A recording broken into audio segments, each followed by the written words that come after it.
Bonjour, bienvenue à toutes et à tous dans notre salle de presse pour notre rendez-vous de presse quotidien en ligne et virtuel. Nous sommes aujourd'hui le mardi 27 octobre. Nous avons quelques annonces à vous faire avant de passer à vos questions. Je commence par l'agenda du collège de demain. Tout d'abord, le collège adoptera un paquet de mesures additionnelles pour renforcer la réponse de l'Europe à la crise du coronavirus. Ces nouvelles mesures porteront notamment sur la santé, le transport, les voyages dans l'Union européenne. Elles vous seront présentées par la présidente, Madame von der Leyen, qui tiendra une conférence de presse demain à l'issue de la réunion du collège. Elle sera accompagnée du docteur Peter Piot, son conseiller spécial dans la lutte contre la pandémie. Le collège adoptera également une proposition de la Commission pour des salaires minimums adéquats dans l'Union européenne. Cette initiative, ainsi que le compte-rendu du collège, hormis le point qui aura été présenté par la présidente, vous seront présentés par le vice-président exécutif Valdis Dombrovskis et le commissaire Nicolas Schmit, peu après la conférence de presse de la présidente. Enfin, le collège adoptera une initiative appelée « Guichet unique européen pour les douanes ». Cette initiative va améliorer l'environnement numérique dans lequel opèrent les autorités douanières, facilitant l'échange d'informations et rendant plus efficace la lutte contre les fraudes. Voilà pour le menu de demain. J'appelle maintenant Balázs, qui a une annonce sur SURE, l'instrument européen pour protéger les emplois en cette période de crise. Balázs. Thank you and good afternoon.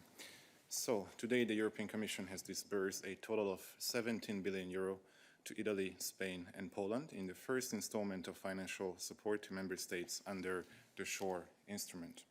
As part of today's operations, Italy has received 10 billion euro, Spain has received 6 billion euro and Poland 1 billion. This support in the form of loans granted on favorable terms will allow these member states to tackle sudden increases in public expenditure to preserve employment. Specifically, they will help cover the expenses directly related to the financing of national short-time work schemes and other similar measures they have implemented as a response to the coronavirus pandemic, in particular for the self-employed. You will find more information in our daily news. Thank you very much, Balázs. And with this, we are now ready for your questions. And today we kick off with Georgi. Merci Eric. Ce sera sur la Turquie. Tu m'entends, tout va bien? Je t'entends, vas-y. Il y a tellement de choses. Il y a les tensions avec la France, il y a les appels de boycotter les produits français.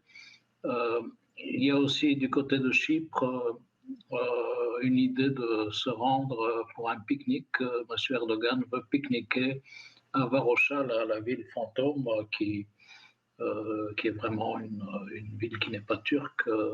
Voilà. En plus, il vient de parler d'une solution de 2 États. Chypre est le territoire de l'Union européenne. Voilà. Enfin, ça fait beaucoup. Et je me demandais si vous n'aviez pas déjà une réaction à ce sujet. Merci. Merci Georgi. Je ne sais pas si tu as participé à notre rendez-vous de presse d'hier, mais nous avons déjà largement discuté sur la question des actions récentes de la Turquie, des déclarations du président Erdogan et de manière générale de notre relation avec la Turquie. Et très honnêtement, nous n'avons rien à rajouter aux commentaires que nous avons pu faire hier sur ces différents sujets. Follow-up. Oui, même sur le pique-nique à Varosha, enfin, rien.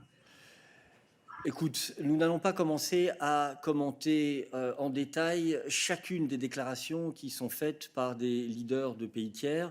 Sinon, ce n'est pas 1 heure dont on aurait besoin ici en salle de presse pour notre rendez-vous de midi, mais de toute la journée. Tu sais quelles ont été nos réactions aux déclarations du président Erdogan, notamment par rapport au président Macron et la situation en France. Et nous n'allons pas maintenant faire une espèce de commentaire quotidien sur les déclarations d'un chef d'État étranger. Je pense que notre position sur Chypre est claire. Je pense qu'elle est connue de tous.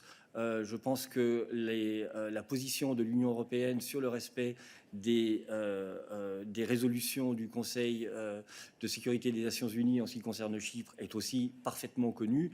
Et donc, il n'y a rien à rajouter sur ce sujet. Merci. Alors, continuons sur le sujet de la Turquie, en tenant compte de ce que je viens de dire, s'il vous plaît. Y a-t-il d'autres questions sur la Turquie? Please only keep your hand raised if your question is on Turkey. And I see an unusual name, Law 360. I don't know which responsible colleague hides behind it. Matt, I understand. Matt, you have an interesting first name, Law 360. Go ahead. Hello. Hi. Yeah, so my question is about VAT on personal protective equipment. So on November the 1st, a temporary VAT exemption, which began on May the 1st, will come to an end. This is going to affect face masks, so it's going to increase the cost of face masks across the continent.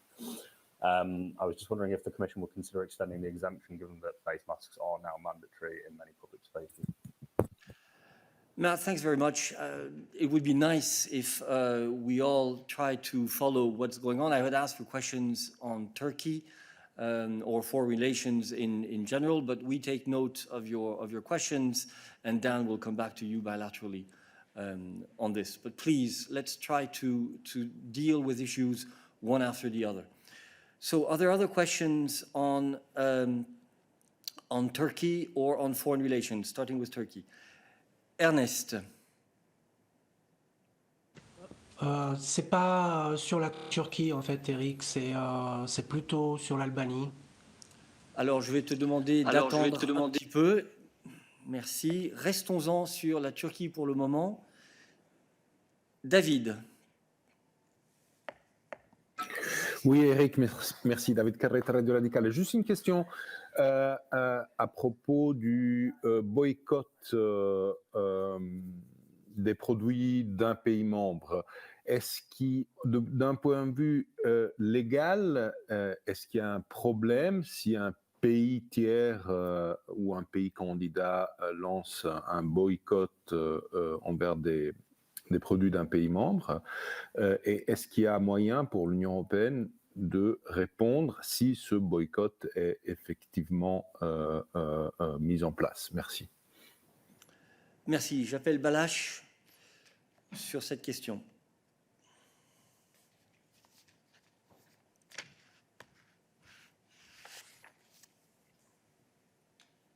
Alors, bonjour. Donc, en l'absence de ma collègue Myriam, je voudrais commencer par dire que les accords de l'Union européenne avec la Turquie prévoient le libre-échange des marchandises. Donc, les obligations bilatérales auxquelles la Turquie s'est engagée en vertu de ces accords devaient être pleinement respectées.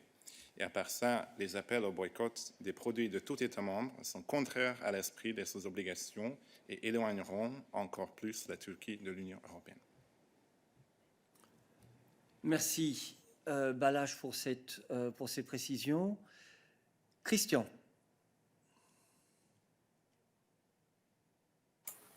Oui, donc je ne te poserai pas la question que je t'avais posée hier, puisque tu as dit que tu n'avais rien à ajouter. J'ai juste une précision.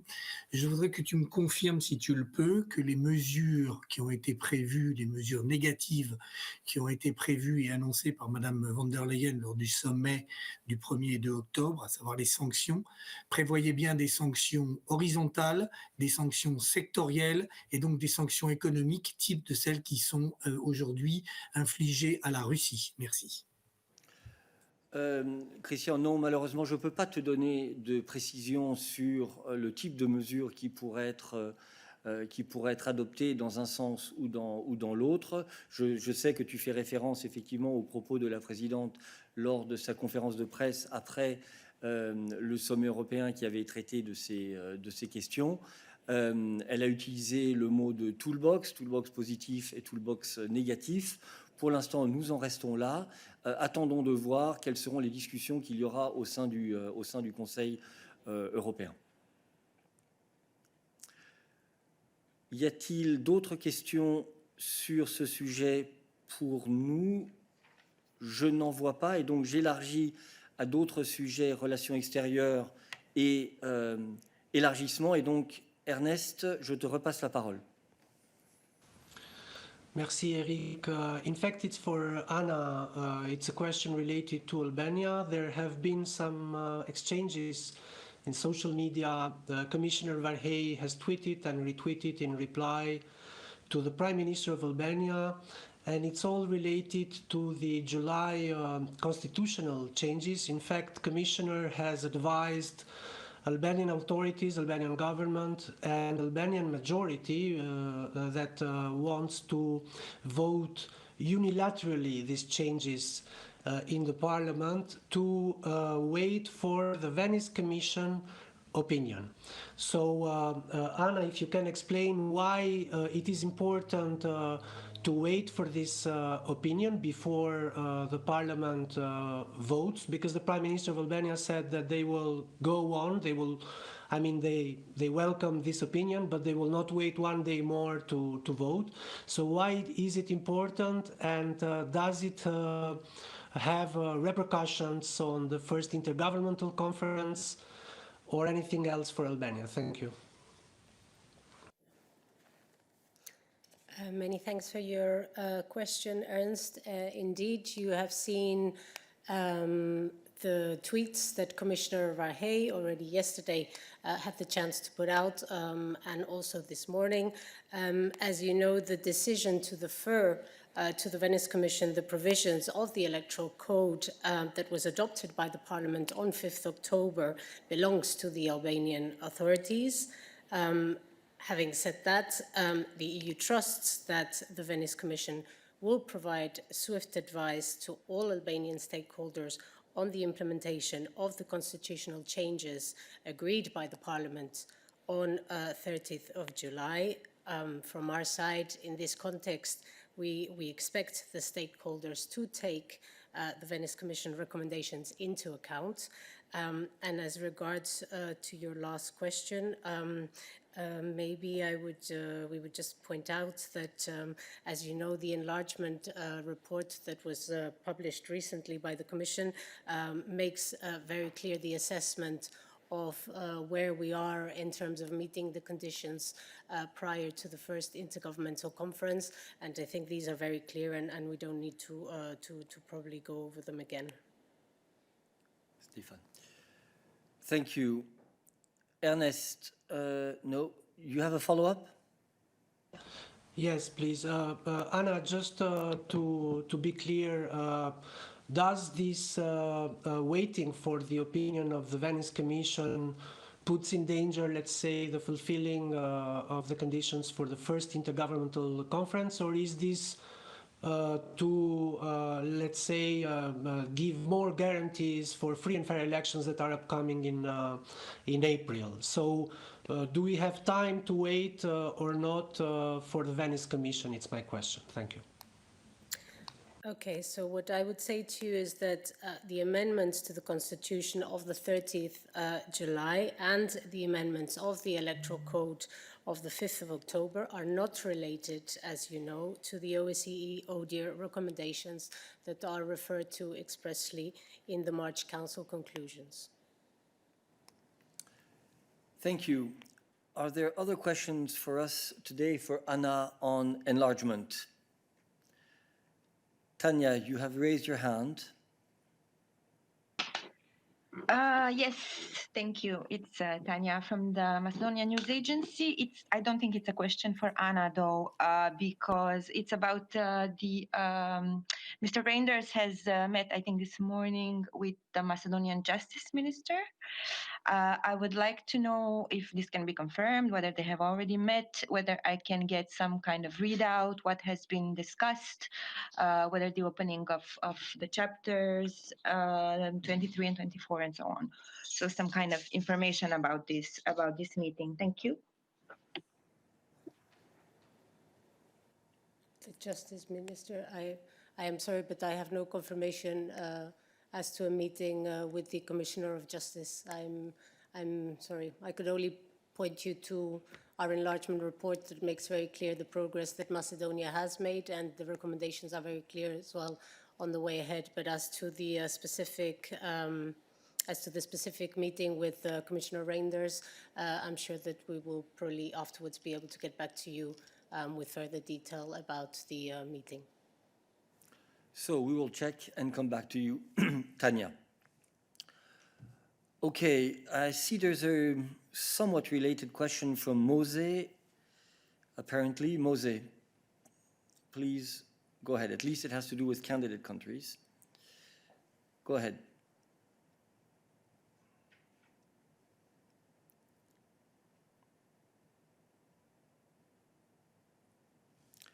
Now twice already by ECDC. I mean, Mose, sorry, we have missed the beginning of your question. If you could please restart.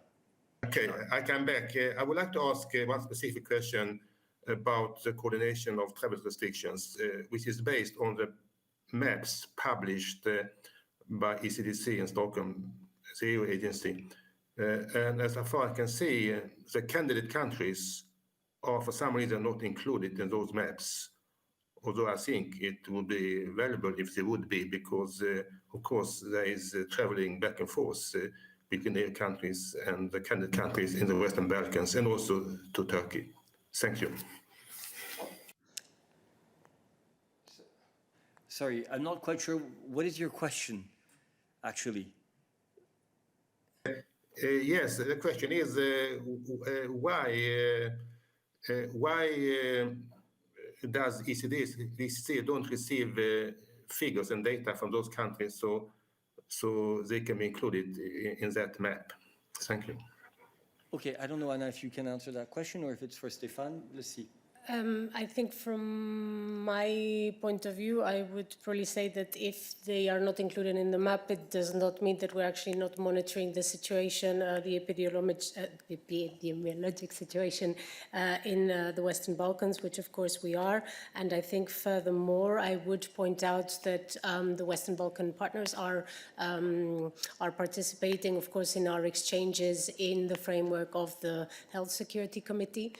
So they are, of course, closely associated to the discussions in all these important topics to make sure that we tackle as best as we can the COVID pandemic and its the resurgence that unfortunately we are seeing in many places across Europe. Thank you very much. Stefan, anything to add? No? Okay. Any other questions for Anna on enlargement? I do not see any, so I open the floor to other issues. And I have indeed Vlad, who had asked for the floor, I see previously. Vlad, you have the floor. You have the floor. Thank you. My question is on foreign relations. So this is about Hungary and Ukraine. As we know, there's been an escalating row over the local municipal elections in Ukraine, and the Ukrainian side is alleging interference by Hungary in the local elections. This has come to a fore where this morning, or last night rather, the Ukrainian foreign minister announced that 2 high-ranking Hungarian officials will be banned from entry to the country, to which the Hungarian foreign minister responded that this is nonsensical and pathetic decision, implying that Ukraine has now lost Hungary's support in its Euro-Atlantic integration efforts and its integration with the Union. Is the Commission worried about this escalating diplomatic row between Hungary and Ukraine, considering the ever-deepening ties between and the Union's support for the country? And is it prepared to act in a mediator role if need be? Thank you. Thank you, Vlad. A question for Peter.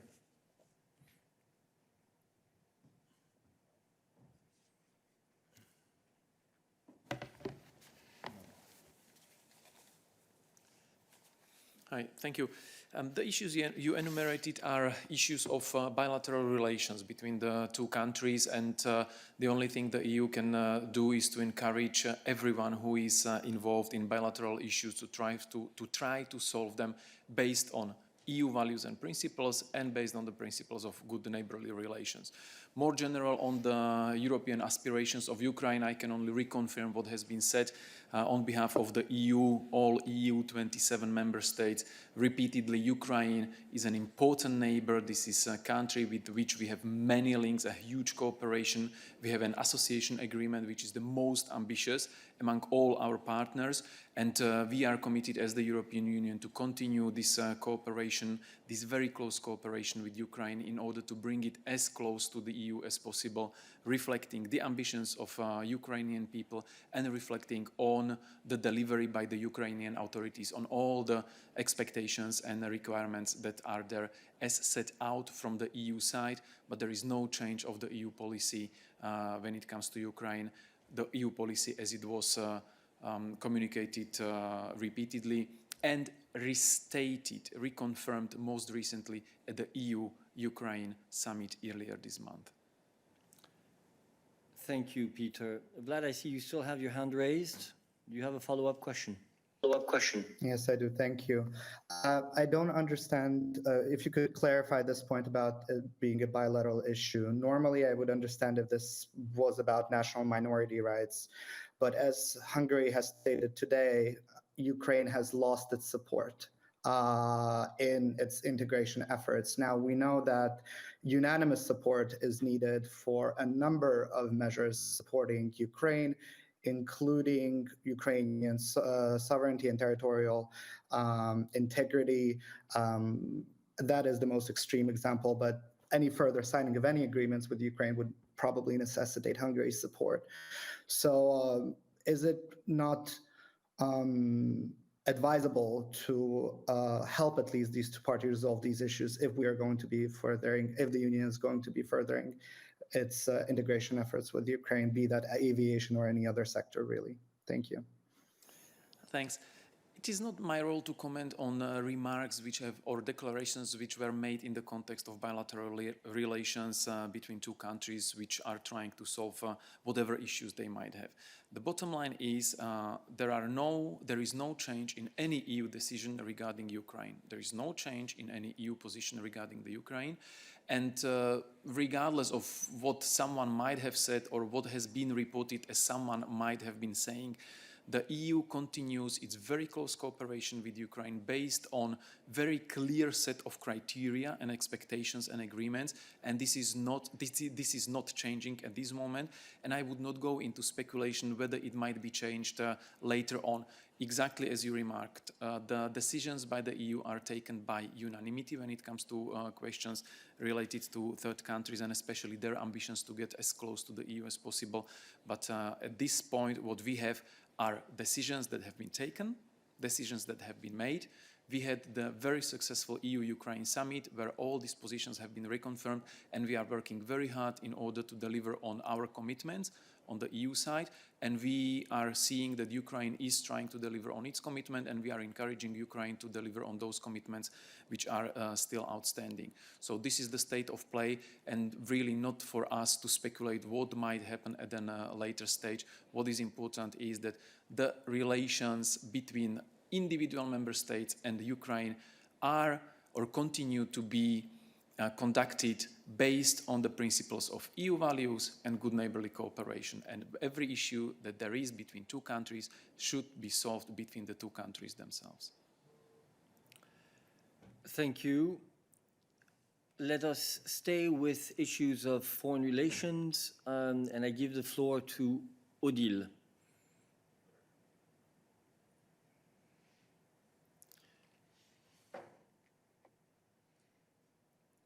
Odile, quelle est ta question?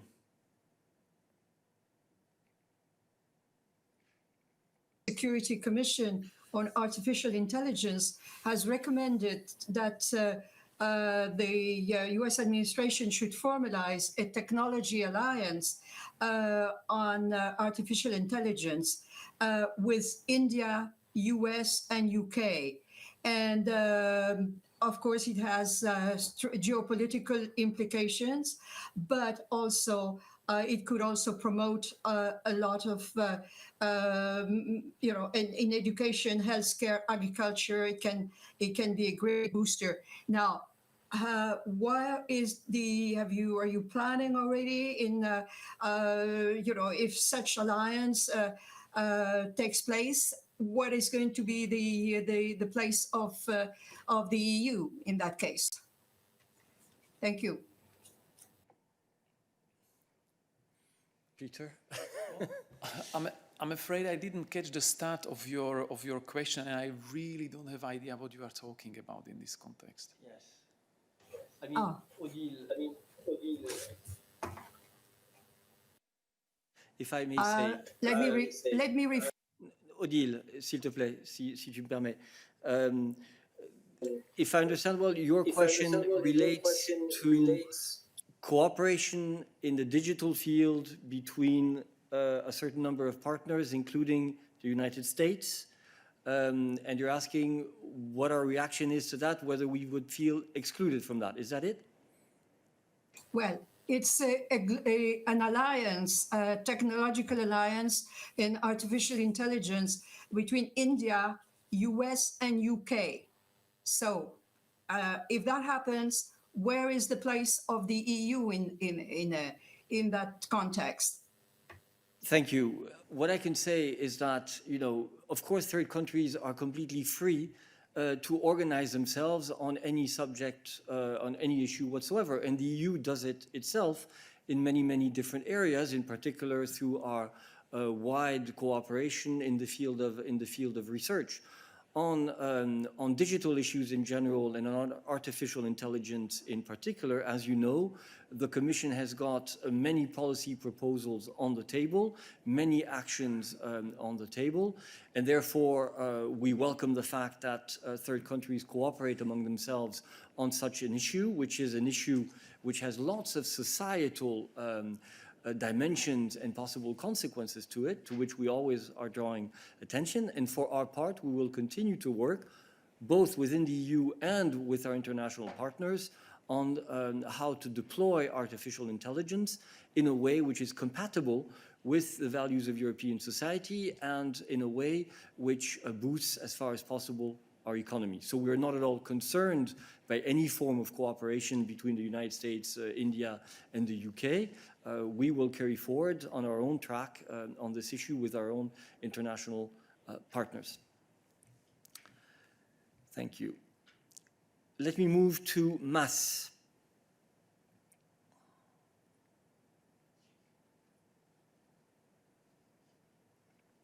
Mas, tu as la parole.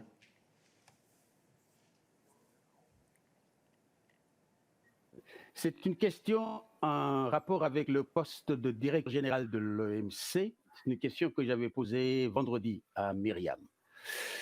Je peux la poser maintenant ou j'attends que les Pitériens passent d'abord? Jupitériens ou les Jupitériens vont te céder la place. Ok, donc je suis Myriam Miel. Myriam n'est pas là, remplacée par Balache. Myriam n'est pas là, bon. Je vais la poser.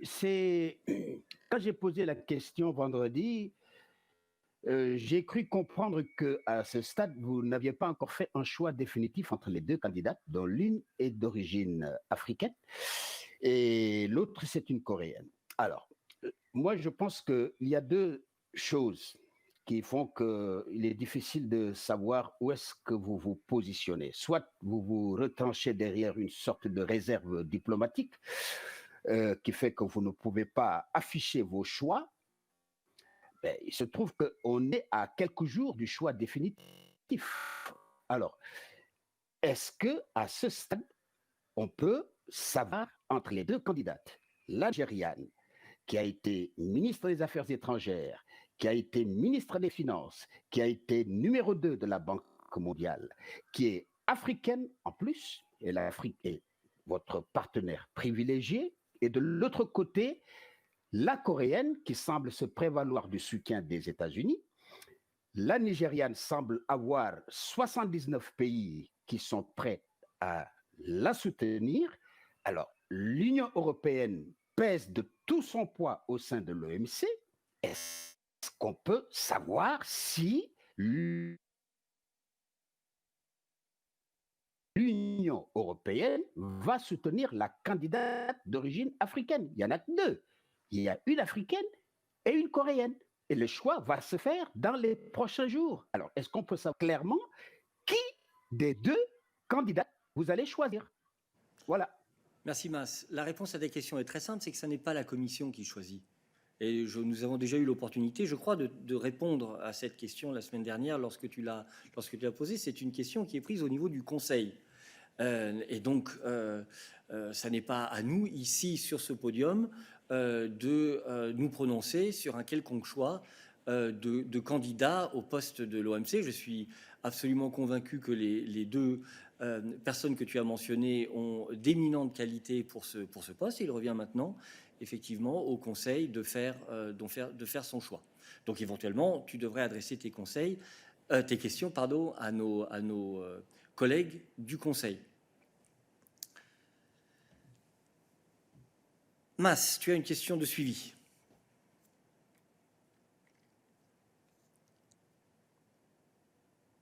Je t'en prie. C'est vrai, le Conseil, je n'en disconviens pas, mais il se trouve qu'il y a un commissaire chargé du commerce, en l'occurrence, M. Dombrovski, qui a même ses préférences. Je pense que la Commission ne peut pas se retrancher derrière le fait que c'est le Conseil, c'est le Conseil. Est-ce qu'on peut avoir une certaine orientation à partir de la décision qu'aurait prise M. Dombrovski? La réponse est que non. Nous ne donnerons pas d'orientation sur ce choix.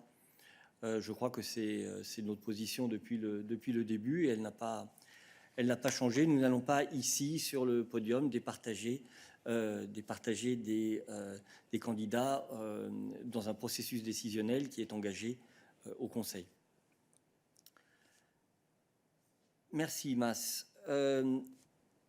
Y a-t-il d'autres questions commerce international pour nous aujourd'hui? Other questions on trade? That does not seem to be the case, and therefore I move to the question which Louise has asked in the chat group, since she seems to have trouble connecting today. So Louise's question, I quote, can you please give an update on negotiations? And this relates to the negotiations with the United Kingdom. Will they continue in London through Wednesday and then in Brussels from Thursday? Are there any signs or signals of progress? Unquote. This is a question for Dan.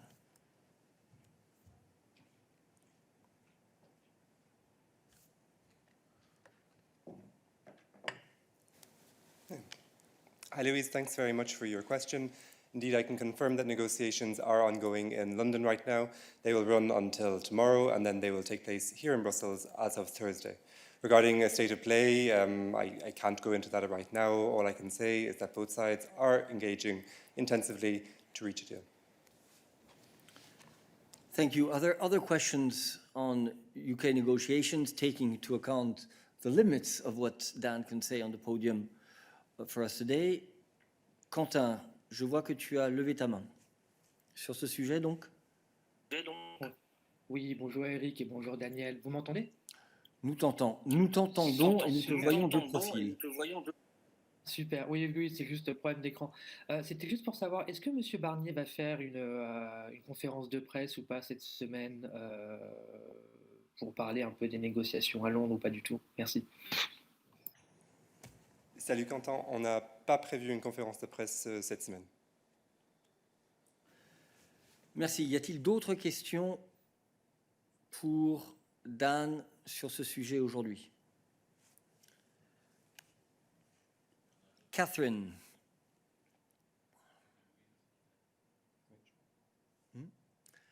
Catherine, go ahead.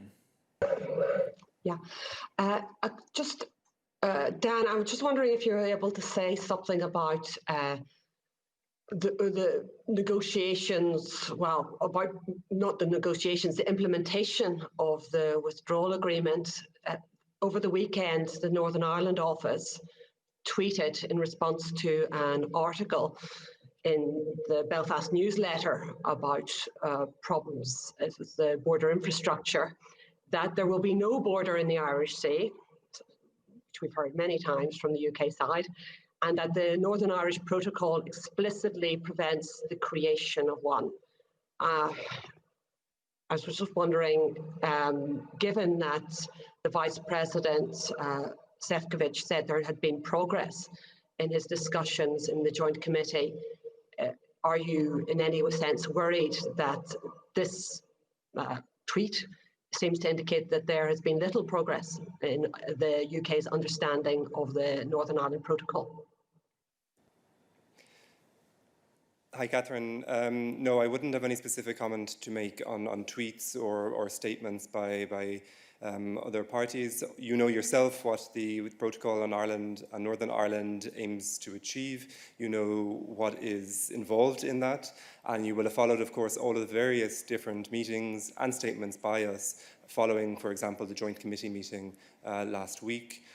Going forward, what I can say is, of course, there will be further contacts, intensified contacts with the UK regarding the implementation of the protocol on Ireland and Northern Ireland, and of course the implementation of the withdrawal agreement in general. There will be further meetings of the Specialised Committee on the Protocol in Ireland and Northern Ireland, and of course other meetings of the Joint Committee and other specialised committees. I don't have specific dates to confirm right now, but stay tuned and I'll inform you once I can.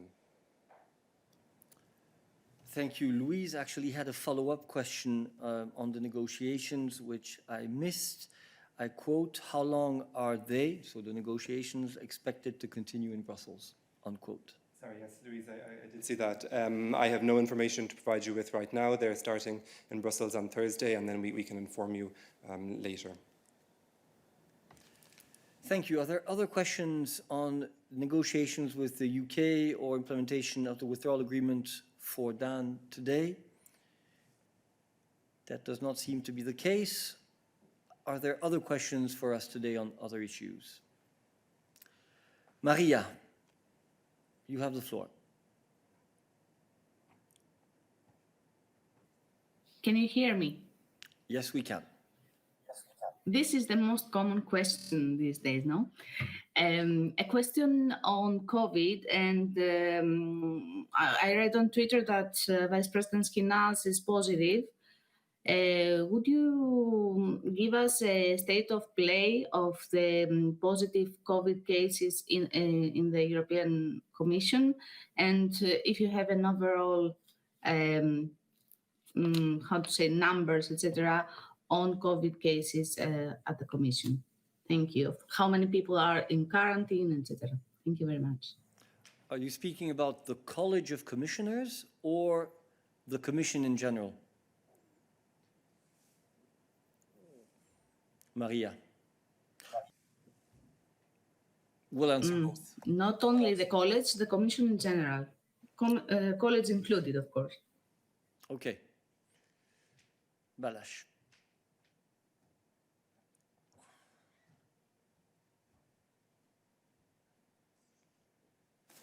Hello, Maria. So the latest figure I got was Monday, and on that day we had 434 colleagues who had tested positive since the beginning of the crisis.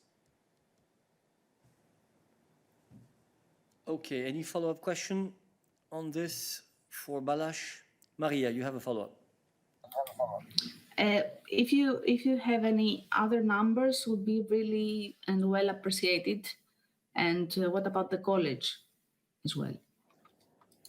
So, as far as the college is concerned, the two confirmed cases we have are Maria Gabriel, which already goes back to a while, and Vice President Skinas, which indeed was announced this morning. Those are the only two cases that I am aware of and that have I think, that we have basically in the college.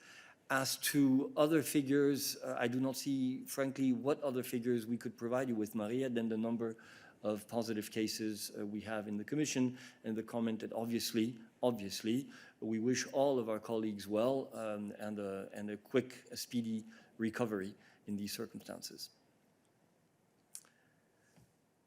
Are there other questions for us today on other issues?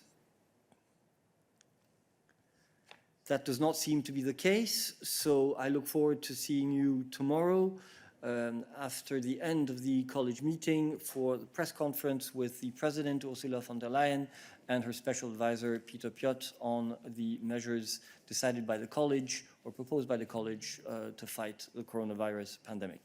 Thank you very much.